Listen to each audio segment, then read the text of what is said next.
Léon adorait jouer au ballon dans le salon de sa grand-mère. Ce jour-là, pourtant, mamie lui avait dit, « Pars à l'intérieur, mon chéri.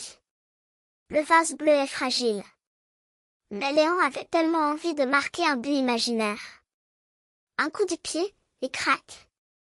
Le magnifique vase bleu que mamie avait reçu de son propre papa tomba et se brisa en 1000 morceaux. Léon sentit son cœur battre très fort. Ses jambes tremblaient. Il entendit les pas de mamie qui descendaient l'escalier. Soudain, un éclair de couleur traversa la fenêtre. Un perroquet arc-en-ciel se posa sur le rebord. Ses plumes brillaient de toutes les teintes du ciel. « Bonjour, Léon, » dit le perroquet avec une voix douce. « Je m'appelle Pipo. Je peux t'aider. Je suis le perroquet des secrets. » « Mais comment ?» balbutia Léon. « Je peux effacer cette bêtise. Personne ne saura jamais. Je peux même faire croire que c'est le chat qui a renversé le vase. » Léon hésita. L'idée semblait si tentante. Ne plus avoir peur, ne plus avoir honte. « D'accord, » murmura-t-il. Pipo battit des ailes. Les morceaux du vase disparurent. Tout redevint propre et net. Mais à chaque battement d'aile, une plume tombait sur les épaules de Léon. Des plumes légères, mais qui pesaient étrangement lourd sur son cœur. Mamie entra dans le salon. « Tout va bien, mon chéri ?»« Oui, mamie, » dit Léon d'une petite voix. Mais cette nuit-là, Léon ne put pas dormir. Les plumes invisibles pesaient de plus en plus lourd. Son ventre lui faisait mal.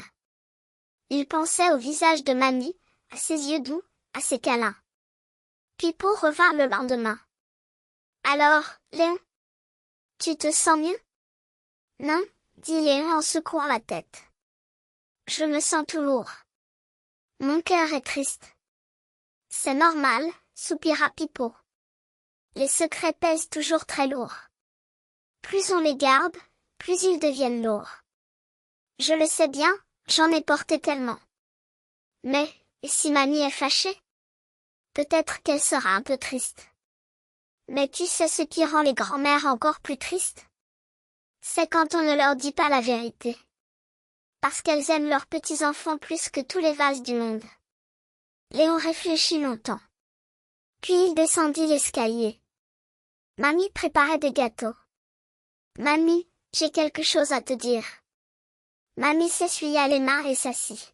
« Je t'écoute, mon trésor. » « C'est moi qui ai cassé ton vase bleu. Celui de ton papa. J'ai joué au ballon dans le salon. Et après, j'ai eu tellement peur que j'ai demandé à un perroquet magique de cacher ma bêtise. Mais, je me sens mal depuis.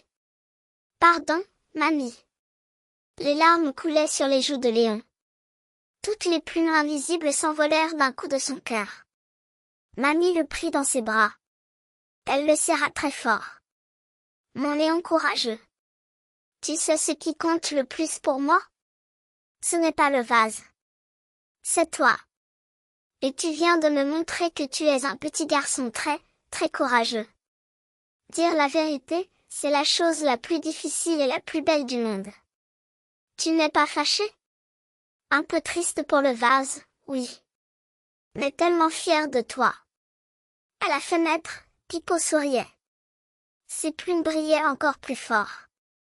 Lui aussi se sentait plus léger. Ce soir-là, Léon dormit comme un bébé. Son cœur était léger comme une plume d'oiseau. Une vraie plume, celle qui s'envole dans le vent.